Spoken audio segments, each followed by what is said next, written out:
Hey everyone, this is John from EastCoastArmory.com and I'm here today with a quick little video tutorial on how to paint the ECA M1 Abrams translucent printed hubcap set.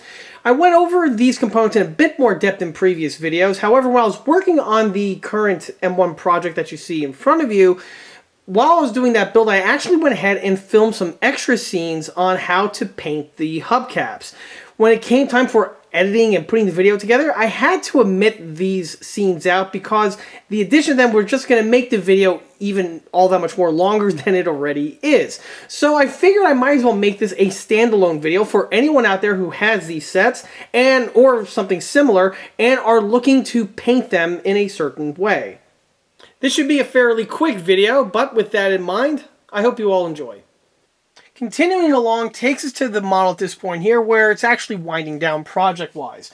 Off camera, the model's paint and weathering has been added, and at this point I'm now painting the small fiddly bits that get added at this point, or soon to be added at this point. And this brings us to the hubcaps. So the model originally gives you a set of hubcaps. Either they're made out of injection molded plastic, if you have the plastic edition, or if you have the metal one, they are made out of die cast. However, instead of using either of those, I went ahead and swapped them out with the ECA counterparts. The reason why is because, well, on the M1 Abrams, the hubcaps are unique because they're actually molded out of clear plastic. This is done so that you get to see the oil that's found on the inside portions of the bearings. And you get to know whether or not the thing needs to be topped off. Interesting design. There are also several different patterns of hubcaps for the M1, but that's a topic for another video. Rather than using the kit ones, which are made out of opaque materials, be it die cast and or plastic, I went ahead and swapped them out with the ECA ones, which as you can see are 3D printed out of a translucent material. Obviously, this is going to be a better choice of material to replicate the real units. Here we have the runner right here of what's left, and currently these are going through the rigmarole of getting painted and soon to be mounted to the model.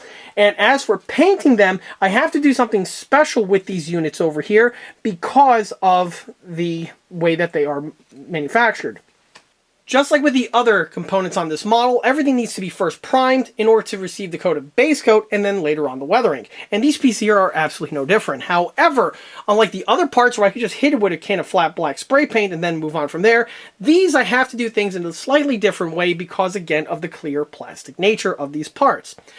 If I was just to put everything on a piece of tape like this and spray paint them, that could easily be done. But at that point there, I might as well stick with the opaque ones because I'm just going to get overspray on all the clear plastic bits, and that's not exactly doing myself any favors. So for this one here, the primer and paint work have to be applied with a paintbrush.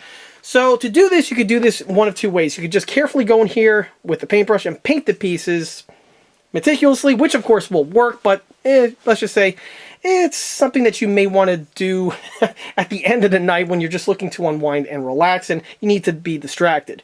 Another way is to do something that's a bit more mechanical, but it's one that does work pretty well, and I've utilized it on similar techniques or I should say similar situations like this on other builds that I've done in the past. And that is to utilize the lathe.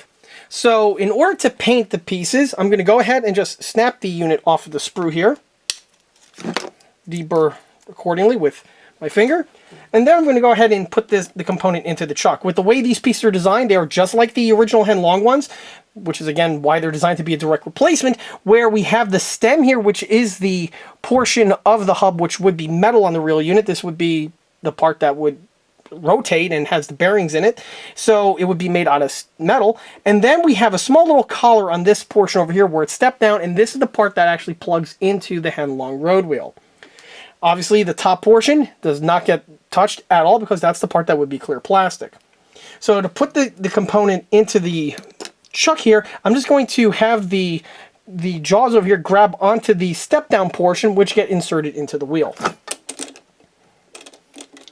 With the way everything turned out, the piece has just the right amount of material for the jaws to grab onto and grab onto it firmly. Now, you don't want to over crank on this thing. These are not metal or anything. We're just utilizing it just to hold the piece in place, just to apply the paint. I'm not doing any sort of material removal or anything like that, where it would necessitate a stronger tightening on the chuck.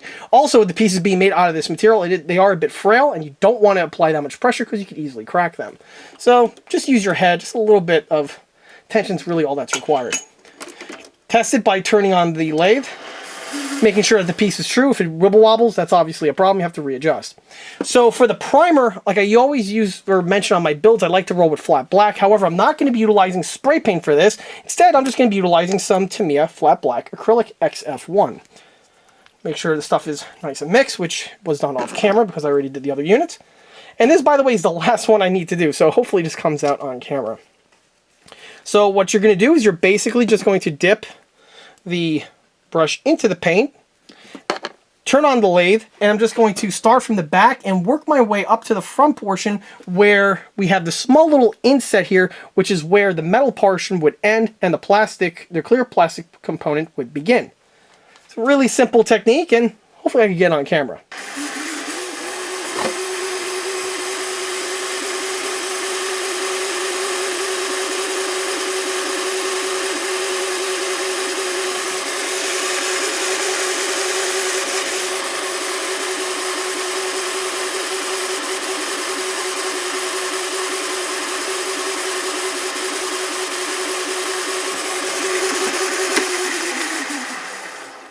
And that's all there is to it. Normally, I would go ahead and take the component out of the chuck over here, place it onto the Scotch tape where the piece can dry, but since this was the last one I needed to do, I'm just going to let it dry into the chuck, and a few minutes later I'll come back with the base coat and apply the base coat in the exact same manner that I applied the primer. No point getting that on camera, so you get it, but however, you do get a good idea on how exactly the paintwork is done on these components. This is something that can be done in a fraction of time compared to doing everything by hand the old-fashioned way, and it's one that once you get into your rhythm, you can easily just get the set, paint it away, and you can just proceed with the next thing on your to-do list. Admittedly, this technique is one that's rather niche. It's one of those type of things where you have to have the lathe in order to do the procedure, and if you don't have a lathe, well, frankly, you're going to be out doing the old-fashioned way. There's no other real easy way to do it. If you do have a lathe, however, access to a mini lathe like I have here in the shop, it's one technique that will definitely come in handy ever so often. You could also use this technique when you're painting things like road wheels on certain tanks. If you have like an M60 or an M1 Abrams and the wheels are already glued together and it's always a pain in the ass to go ahead and paint the little rubber tires, the same exact technique will actually be able to be utilized on those builds as well. So that's something to definitely keep in your toolbox for a rainy day occasion.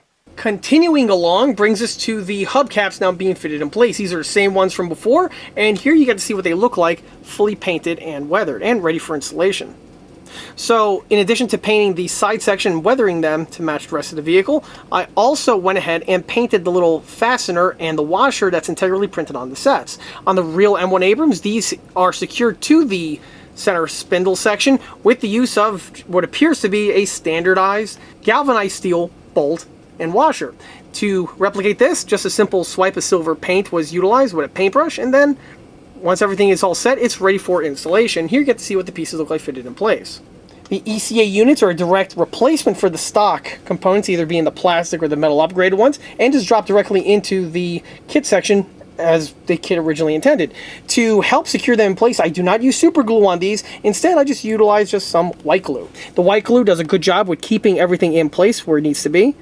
And also, it'll prevent any sort of issues where the piece, if the piece ever needs to be removed, the white glue will easily break its bond long before something like super glue ever would.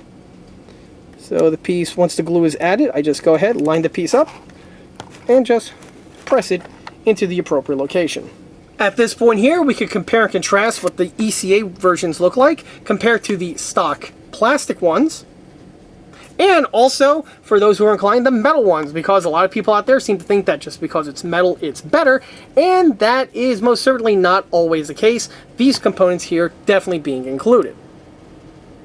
Also, at this time, I just want to mention that on the ECA catalog, there are 3 options of M1 Abrams hubcaps for the different styles that have been developed and have been utilized on these vehicles for the last number of decades. As for which one works best for your project, well, that choice is best left up to the builder. All three sets, however, are designed specifically for the Henlong model, and they will just drop into place just like these units here. And at the end, here's what the final results look like with the pieces fitted to the model. Like I referenced in the other videos, these pieces are far more accurately detailed compared to the original ones that our kit supplied. And hopefully you walked away from this video not just knowing how to paint these sets, but also perhaps you may get some other ideas for certain other applications that are similar to this. Either way, I appreciate you guys sticking around this long to watch this video. And with that, that wraps up this tutorial video on the ECA M1 Abrams translucent hubcap set. If you like this video, be sure to subscribe to this channel, where it's a great way to keep up to date on new posted content, being tutorial videos like this one here, or my other content being small scale model showcase videos and my larger scale project update videos that frequently get posted to this channel. Furthermore, don't forget to swing by eastcoastarmory.com for more 1/6 and 1/16 scale builds and detail components. Thanks again. I'll be seeing you all again on the next one. Thanks for watching.